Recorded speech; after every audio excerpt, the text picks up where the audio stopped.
오늘 말씀 룻기 2장 17절부터 23절까지입니다. 룻기 2장 17절부터 23절까지입니다. 제가 봉독합니다. 룻이 밭에서 저녁까지 줍고 그 주운 것을 떠니 보리가 한 에바쯤 되는지라 그것을 가지고 성읍에 들어가서 시어머니에게 그 주운 것을 보이고 그가 배불리 먹고 남긴 것을 내어 시어머니에게 드리매 시어머니가 그에게 이르되 오늘 어디서 주었느냐 어디서 일을 하였느냐 너를 돌본 자에게 복이 있기를 원하노라 하니 룻이 누구에게서 일했는지를 시어머니에게 알게 하여 이르되 오늘 이 일을 하게 한 사람의 이름은 보아스니이다 하는지라. 나오미가 자기 며느리에게 이르되 그가 여호와로부터 복 받기를 원하노라. 그가 살아있는 자와 죽은 자에게 은혜 베풀 일을 그치지 아니하도다 하고 나오미가 또 그에게 이르되 그 사람은 우리와 가까우니 우리 기업을 물을 자 중에 하나이니라 하니라. 모압 여인 룻이 이르되 그가 내게 또 이르기를 내 추수를 다 마치기까지 너는 내 소년들에게 가까이 있으라 하더이다 하니 나오미가 며느리 룻에게 이르되 내 딸아 너는 그의 소녀들과 함께 나아가고 다른 밭에서 사람을 만나지 아니하는 것이 좋으니라 하는지라. 이에 룻이 보아스의 소녀들에게 가까이 있어서 보리 추수와 밀 추수를 마치기까지 이삭을 주우며 그의 시어머니와 함께 거주하니라. 아멘. 생명을 갖고 있죠. 그래서 없던 말이 생겨나기도 하고 또 많이 쓰던 말이 사라지기도 합니다. 비근한 예로 우리 학생들은 삼택이라는 말을 모를 거예요. 근데 80년대 중반만 해도 시골에 가면 삼태기가 없는 집은 없었습니다. 글쎄 모르겠네요. 다른 동네는 어떤지 모르겠는데 하여간 저희 동네에는 어느 집에나 삼태기가 다 있었죠. 꼭 필요한 물건이었습니다. 그런데 불과 40년 사이에 삼태기가 용도 폐기됐습니다. 쓸모가 없어요. 쓸 일이 없어 삼태기. 그러다 보니까 자연스럽게 말도 사라지게 됐죠. 그래서 학생들이 삼태기 그럼 뭔지 몰라요. 그런데 명사야 그렇다고 쳐도 동사도 그렇습니다. 동사도 많이 안 쓰던 동사를 시대가 바뀌면서 많이 쓰게 되기도 하고 많이 쓰던 동사가 사라지기도 하고 그럽니다. 자, 그 중에 하나가 무르다라는 동사인데 무르다 그러면 우리 학생들 잘 모를 거예요. 뭐 알긴 알 텐데 얘도 잘 안 쓰니까. 근데 우리 어릴 때만 해도 정말 많이 썼거든요. 서울에서 많이 썼습니다. 제가 그래도 초, 중, 고등학교를 서울에서 보냈잖아요. 서울에서 많이 썼거든요. 뭔가 하여간 친구하고 문제가 생기면 뭐 친구 뭐 물건을 좀 빌려갔을 수도 있고요. 아니면 그때는 짝꿍이 있었잖아요.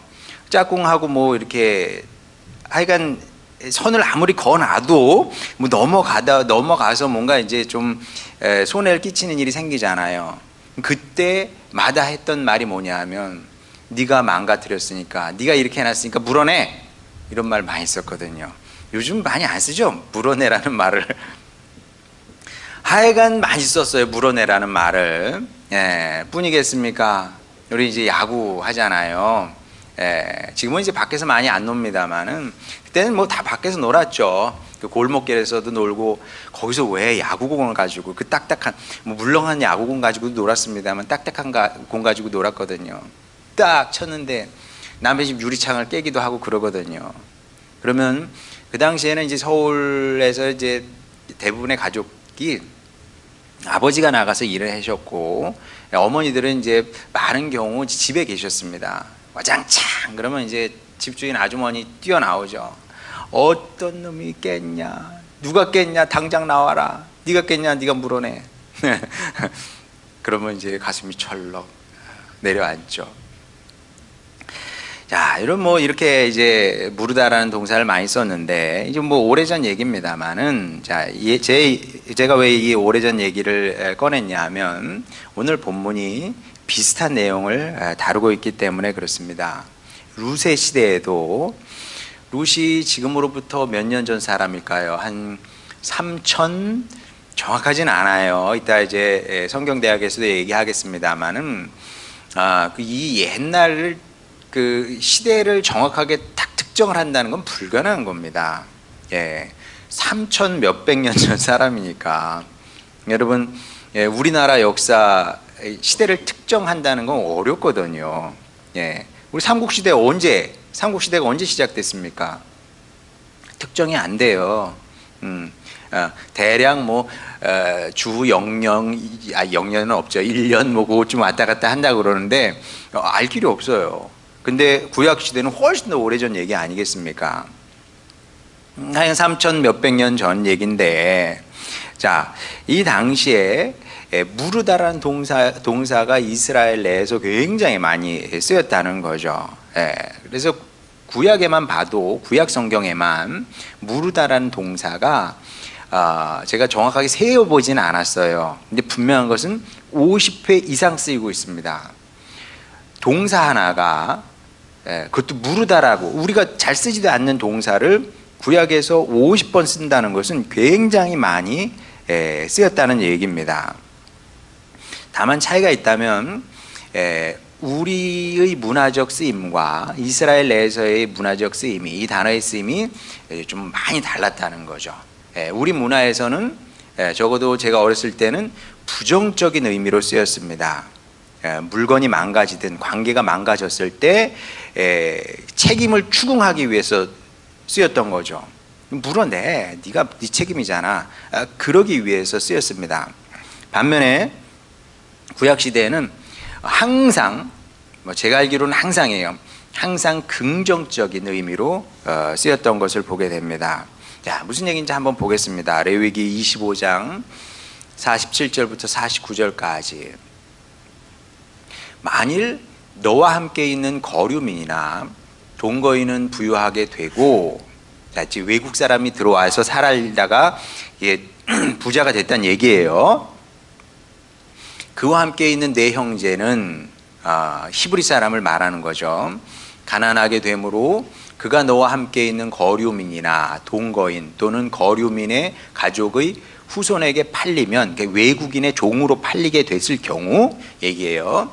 그가 팔린 후에 그에게는 속량받을 권리가 있나니 그의 형제 중 하나가 그를 속량하거나 또는 그의 삼촌이나 그의 삼촌의 아들이 그를 속량하거나 그의 가족 중 그의 살부치 중에서 그를 속량할 것이요 그가 부유하게 되면 스스로 속량하되. 자, 속량하다는 동사가 계속 반복해서 나오지 않습니까? 자, 제가 이제 눈여겨보는 단어가 이 속량하다라는 동사인데, 이 낱말이 오늘 설교에서 왜 중요하냐 하면 본문에 이와 동일한 어원의 말이, 표현이 등장하기 때문에 그렇습니다. 자, 20절 한번 보도록 하겠습니다. 자, 룻기 2장 20절 보게 되면, 나오미가 자기 며느리에게 이르되 그가 여호와로부터 복받기를 원하노라.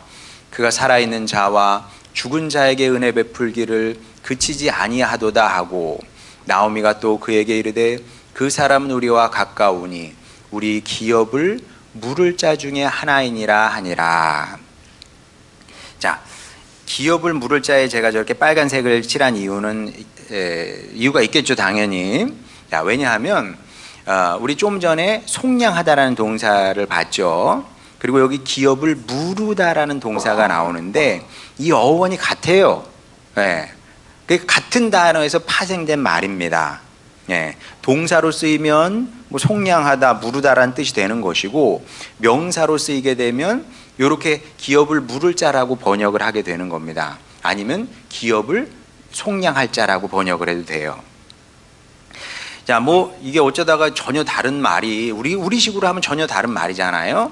근데 어쩌다가 이게 같은 어원을 갖게 됐는지, 얘기하면 복잡한데, 쉽게 얘기하면 그렇습니다. 이 히브리어 가리라는 동사가 있는데, 이 가리라는 동사 안에 속량하다라는 뜻이 있고 무르다라는 뜻이 있어요. 자, 근데 그래서 이제 우리말 성경을 보게 되면 문맥에 따라서 속량하다라고 번역하기도 하고 무르다라고 번역을 하기도 합니다.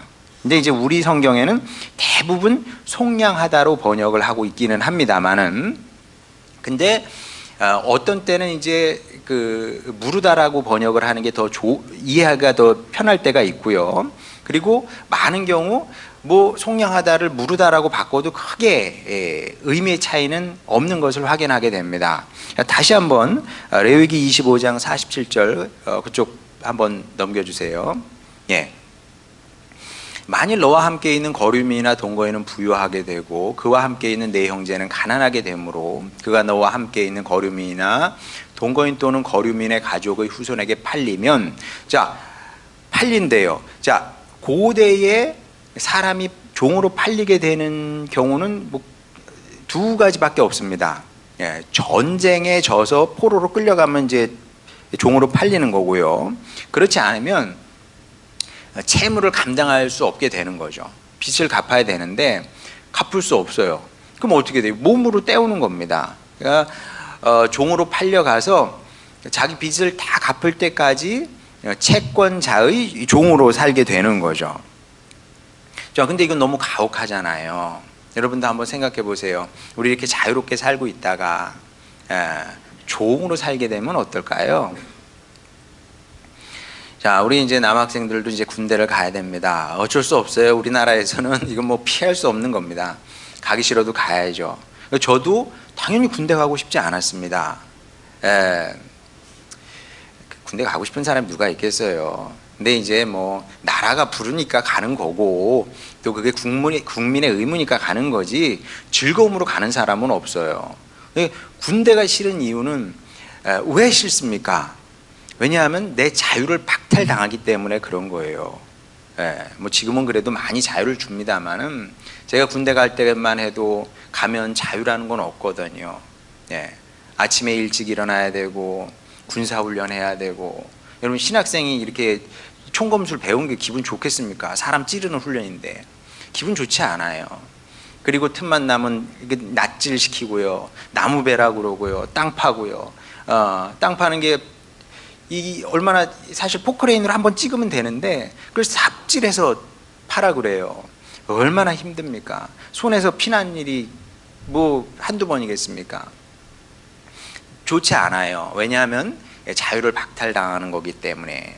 그러니까 자유를 박탈당한다는 것은 인간의 기본권을 빼앗기는 것이고 가장 비참한 게 그거거든요.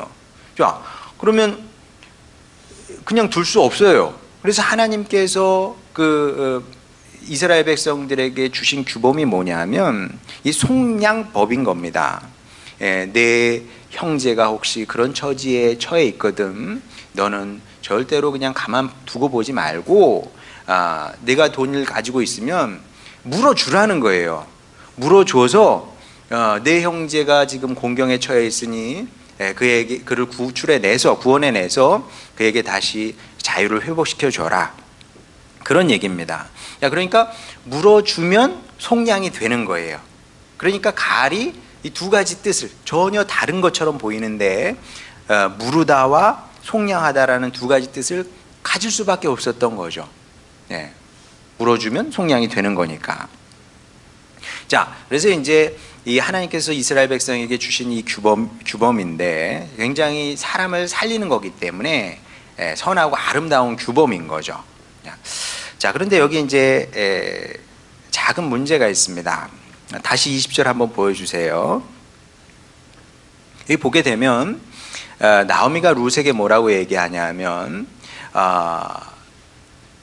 우리의 기업을 물을 자가 있대요. 보아스가 그 책임을 진 사람이라고 그럽니다. 자, 근데 좀 이상하지 않아요? 뭐가 이상하냐 하면 나오미가 보아스의 존재를 알았다는 거예요. 그러면 이 사람이 그런 의무를 가진 사람이야. 우리가 지금 나락에 떨어져 있거든요. 나오미와 룻이 나락에 떨어져 있어요.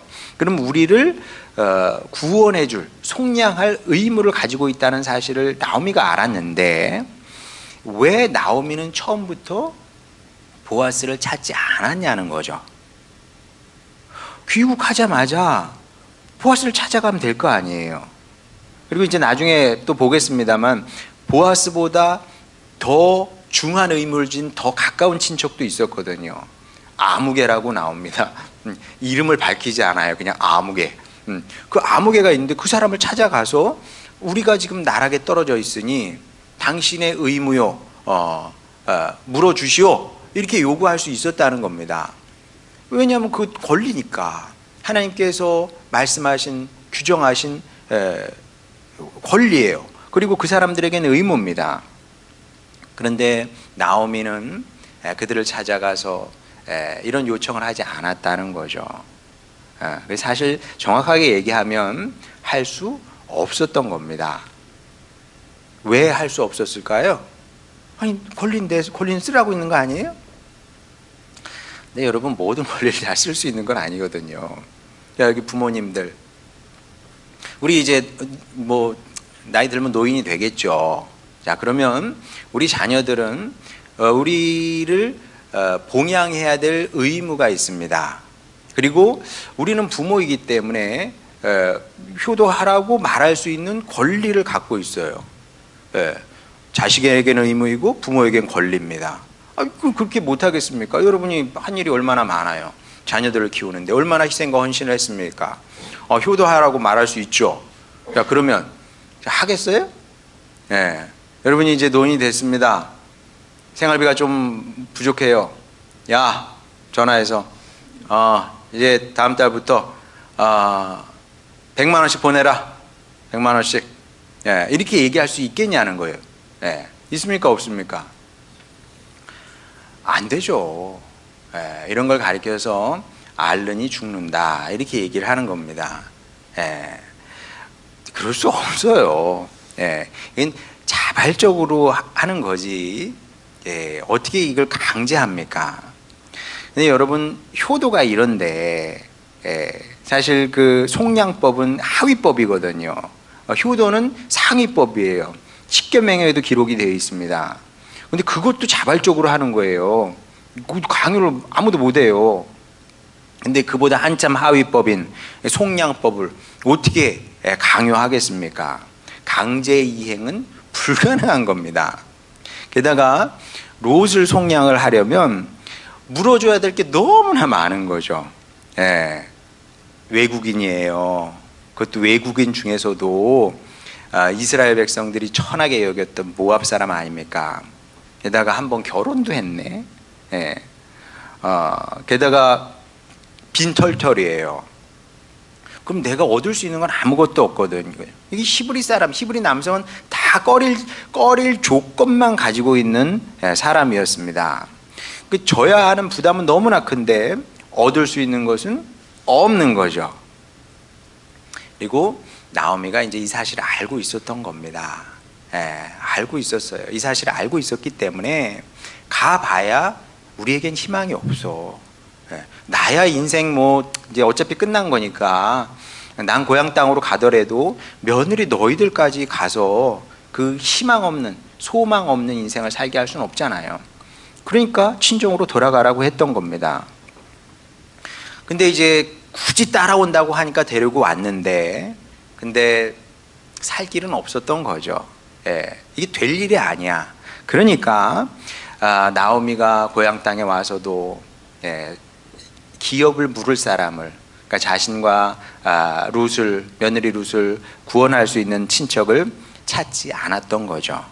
그리고 이것이 귀향한 나오미와 룻의 슬픔이었습니다. 회복과 구원의 길은 없었던 거죠. 불가능했어요. 회복과 구원의 길, 그런 거 없었습니다.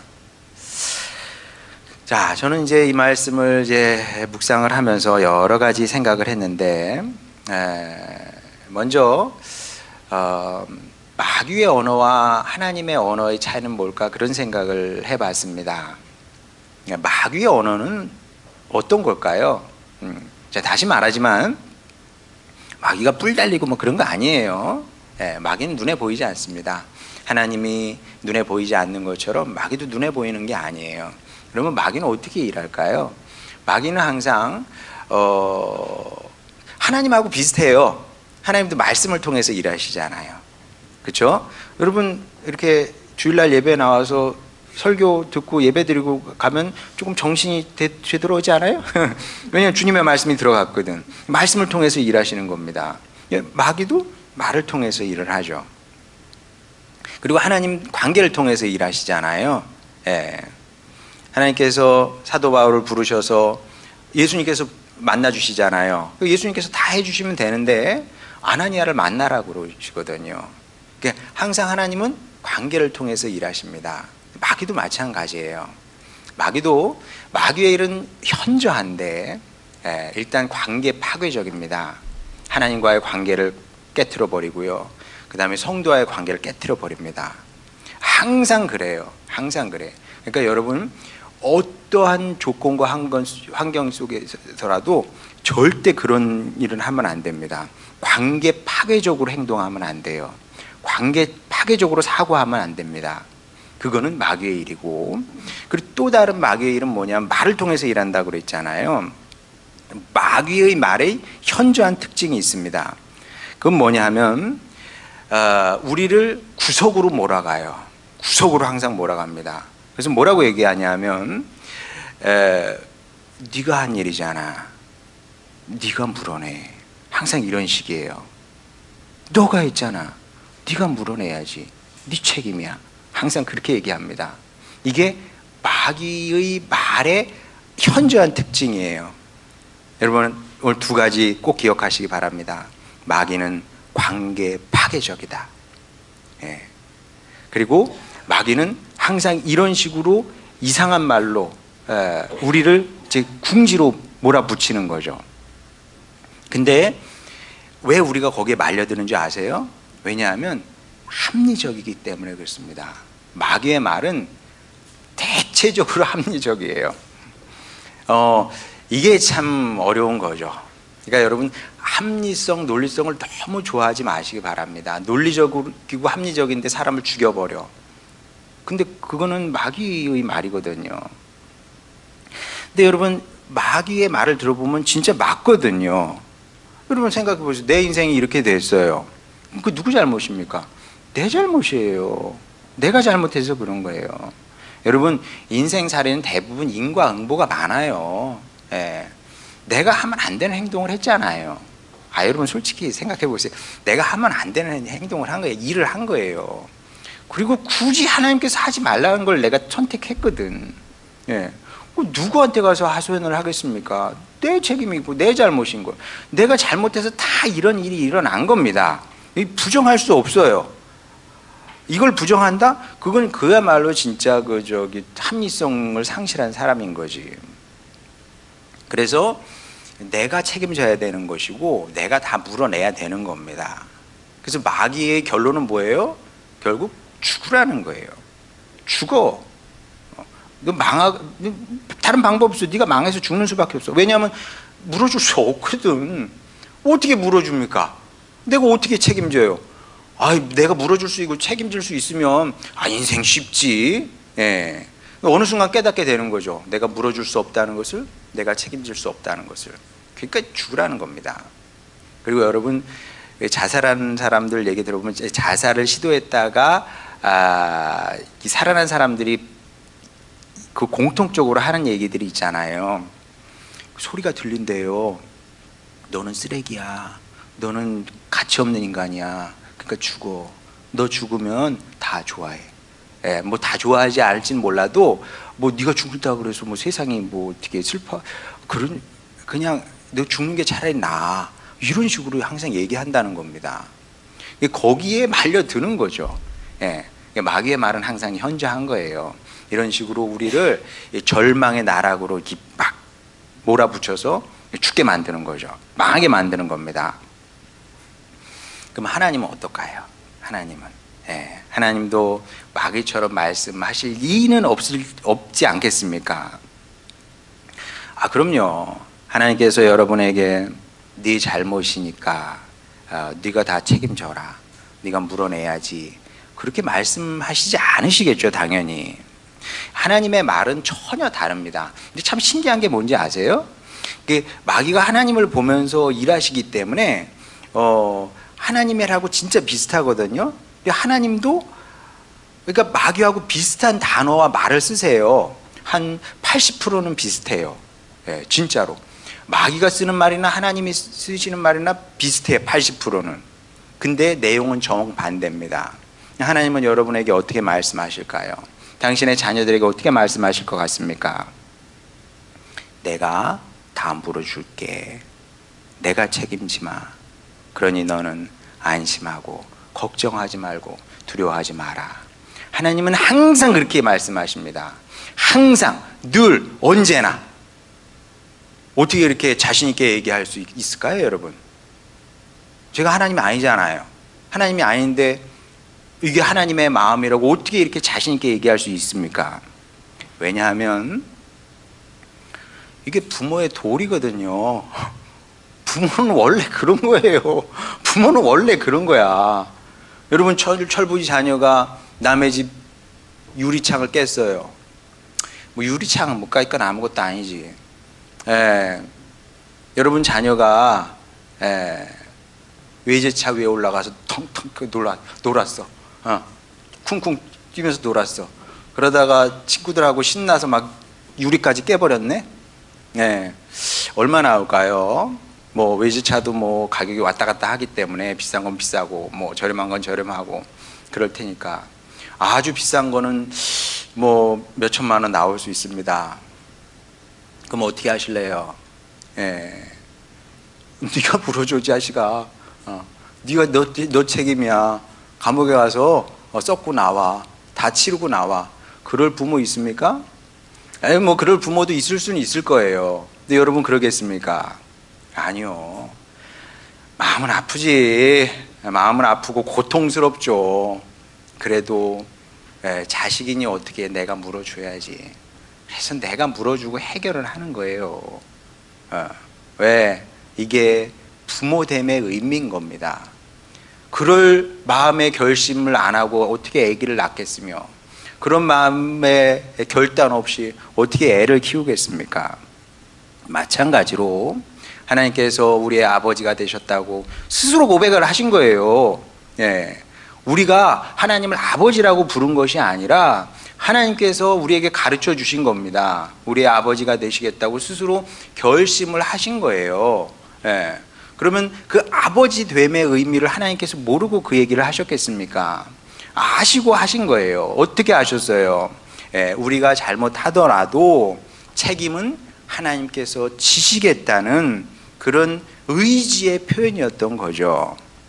그리고 이런 하나님의 의지가 성경에 차고 넘치는 겁니다. 제가 구약의 갈이라는 동사, 무르다, 속량하다라는 동사가 50번 이상 쓰였다고 했습니다. 자, 왜 하나님께서 이렇게 많이 이 동사를 구약에 남겨두셨겠습니까? 우리를 책임지고 구원해 내시겠다는 강력한 사랑의 의지 표명인 겁니다. 자, 정말 그런지 이사야서 43장 3절 보겠습니다.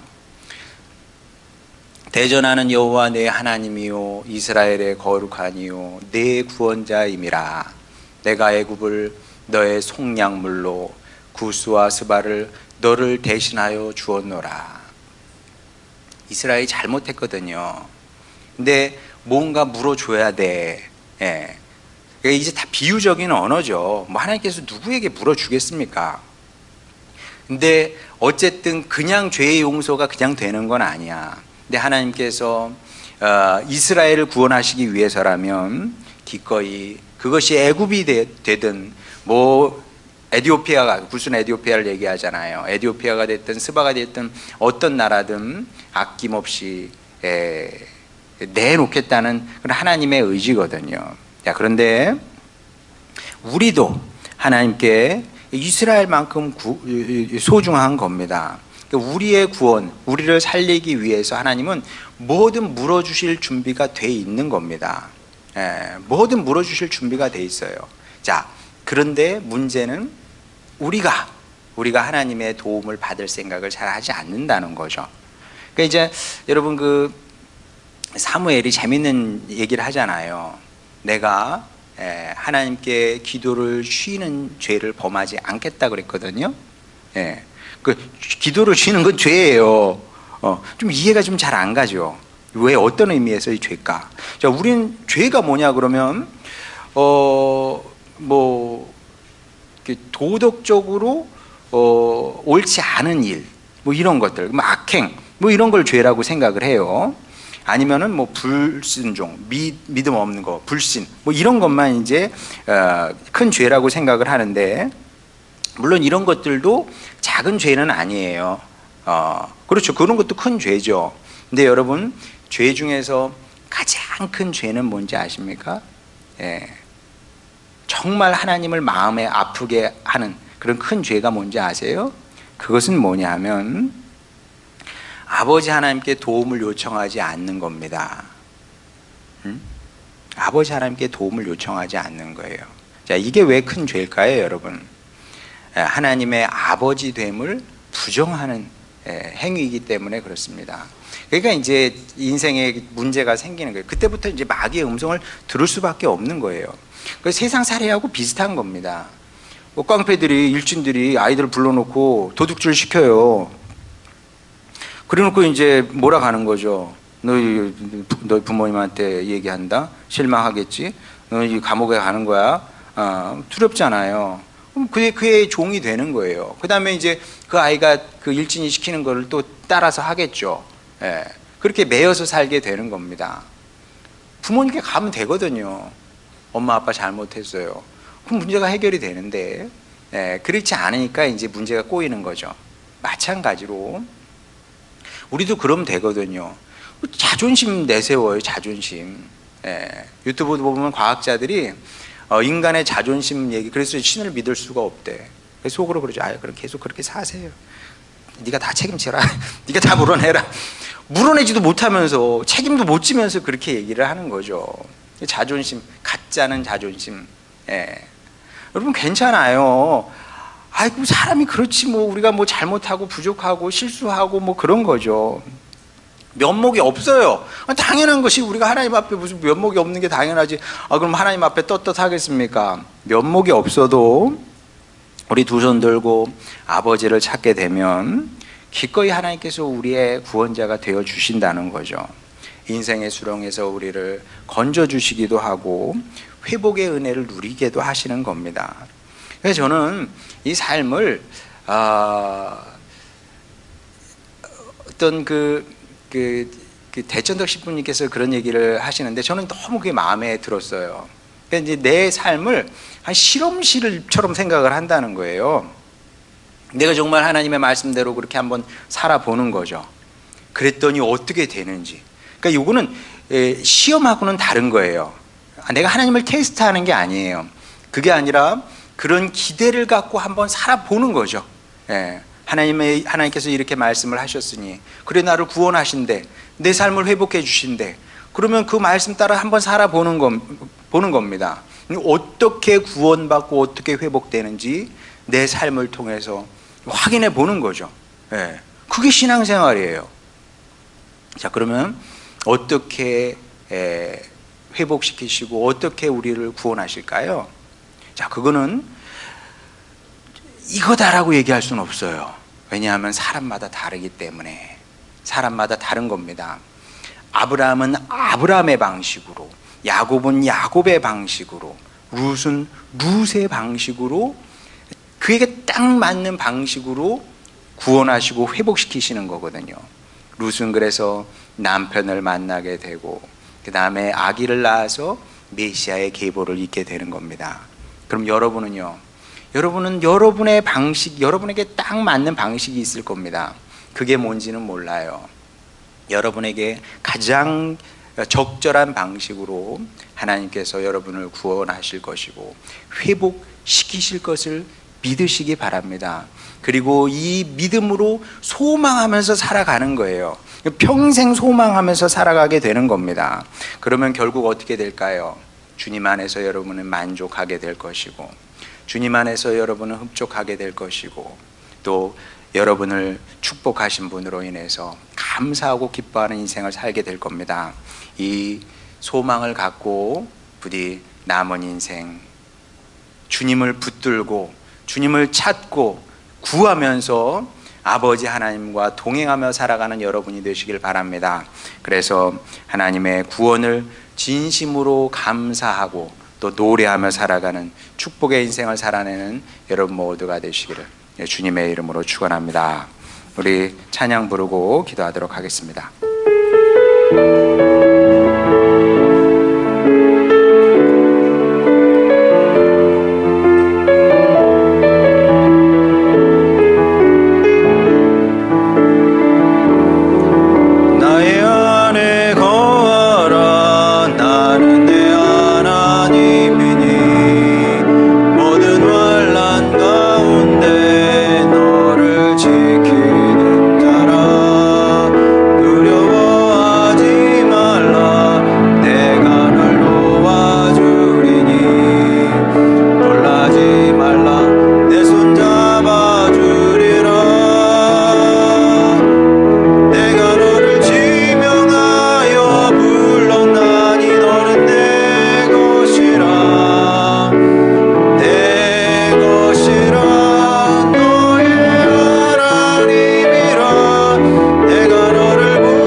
주님의 사랑을 배워가고 알아가는 겁니다.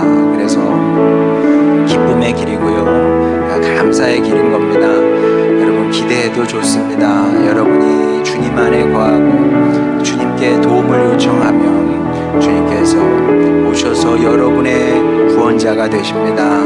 여러분이 알지 못하는 방식으로, 하나님은 길이 있거든요.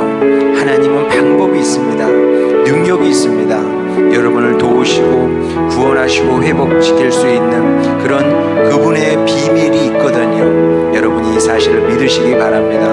믿고 주님 저를 도와주시옵소서. 제가 한 것 아무것도 없지만은 주님, 제가 면목이 없을지라도 제가 자녀됨의 권세를 믿고 주님께 나아가겠습니다.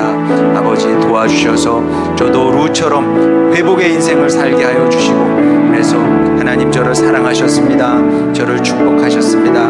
그렇게 고백하며 살길 원합니다. 아버지 하나님, 이 일의 성공해내는 제가 되겠으니 저에게 힘 주시옵소서. 이런 기도 제목으로 주님께 나가도록 하겠습니다. 기도하시겠습니다. 우리를 사랑하시는 아버지 하나님, 주님의 자녀들이 여기 있습니다. 아버지 하나님, 아버지 하나님의 사랑을 믿게 하여 주시옵소서. 믿음이 없이는 아무것도 할 수가 없습니다. 그렇습니다. 하나님께서 다른 사람도 사랑하시지만 그러나 누구보다 나를 사랑하신다는 사실을 아버지 믿게 하여 주시옵소서. 믿고 구하게 하여 주시옵소서. 이제 더 이상 마귀의 말을 듣지 않게 하여 주시옵소서. 마귀의 말을 들으면 우리의 마음이 괴롭습니다. 슬퍼집니다. 절망스럽습니다. 다 포기하고 싶습니다. 다 내려놓고 싶습니다.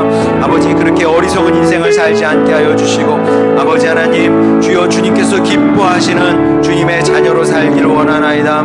아버지 하나님, 어떠한 환경과 조건 속에서도 듣기 어려울수록 주님을 찾게 하여 주시옵소서. 주님께 도움을 요청하게 하여 주시옵소서. 아버지 부르게 하여 주시옵소서.